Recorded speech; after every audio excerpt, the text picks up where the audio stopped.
Com quasi mig món sap ja, València serà capital mundial del disseny el 2022, una fita bienal que, per cert, enguany defensa la ciutat francesa de Lille.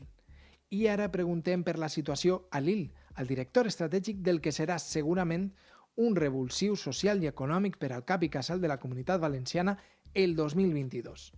Però primer de tot, Xavi Calvo, et pregunte per la plataforma que acabeu de llançar. Esto passarà, una mena de missatge, però que sobretot crec que és un connector d'eines i continguts que vinculen el disseny amb la situació, que aporten solucions i missatges des del disseny. Per què ara esta plataforma, Xavi? Algo havíem de fer des de la capitalitat mundial del disseny, perquè de fet el discurs que sempre hem mantingut era que el disseny era algo molt social, que havia d'ajudar al benestar de les persones, que havia de fer la vida millor per a les persones. Aquest ha sigut una mica l'argument que ha vertebrat tot el projecte de candidatura de València Capital Mundial del Disseny. Per tant, era com si estigués escrit, havíem de fer alguna cosa. Van haver un parell de trucades que preguntaven de què anàvem a fer, i és de veres que en el CAP, la capitalitat, teníem què estava al nostre abast per a poder ajudar a aquesta situació. Vull dir, el que volíem fer era ajudar, teníem que fer alguna cosa. Entonces, si de fet ja parlàvem sempre en tot el procés de la capitalitat del disseny com un procés per a identificar problemes, per a solucionar problemes, com una ferramenta per a superar conflictes, pues, era una mica a veure quin és el nostre punt fort. Pues, ara mateix tenim visibilitat, hem posat el foco en el que passa en València i en el tema del disseny, pues anem a fer lo que podem, no? Com un agregador de projectes que estem veient que estan ocorrent en tot el món i sobretot a Espanya, de com el disseny està ajudant a millorar aquesta vida de persones. Pues tenim coses com desenvolupar una xarxa de gent amb impressores 3D per el tema de mascaretes o de viseres o d'equips de protecció. Tenim tot el tema de publicacions que han obert les subscripcions gratuïtes per a passar una mica millor tot aquest temps de confinament, acostar el disseny a un públic infantil. Hi ha moltes propostes creatives que toquen tangencialment o directament el disseny i que volien compartir-les des d'aquesta plataforma. El que hem fet és una plataforma per a donar visibilitat. Què tracta d'aportar en el sentit més pràctic la plataforma Esto Pasará? Conta'ns exemples del que trobem dins de estopasarà.wdc2022.com. Sí, al final era explicar que el disseny és el discurs de la capitalitat que tenim, que és que el disseny és algo molt transversal a tota la societat. Està en estratègies municipals dins d'un ajuntament o està en tota la comunicació gràfica, en la cartelleria, en les empreses. Doncs al final és una mica el mateix, no? Tenim dissenyadors gràfics que han fet el que estava al seu abast, no? Pues han fet campanyes de cartells de conscienciació per el tema del confinament, per exemple. N'hi ha gent, com dèiem abans, que amb impressores 3D s'ha posat a tope per a reproduir respiradors automàtics, tema de màscares, d'equips de protecció. Està tot el tema de cursos cursos sobre creativitat, sobre disseny, sobre il·lustració, sobre fotografia, per a que dissenyadors puguen especialitzar-se aprofitant aquest temps a casa o també acostar-los a públics diferents que de normal no estan tan oberts al disseny. Tenim tot el tema de plataformes de frenar la curva, plans de voluntariat, documentals. La veritat és que és molt transversal. Tenim continguts, tenim projectes més d'acció i n'hi ha una miqueta de tot. El que volem és que no siga una web o una plataforma de dissenyadors per a dissenyadors, sinó que siga realment per a tot el món.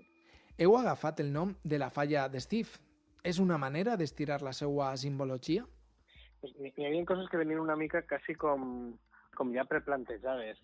Tota la falla d'Steve va tindre un altre sentit en el moment que se posposen les falles i la falla passa a no cremar-se o fer aquesta crema parcial, ja va tindre un altre significat molt, molt, molt potent.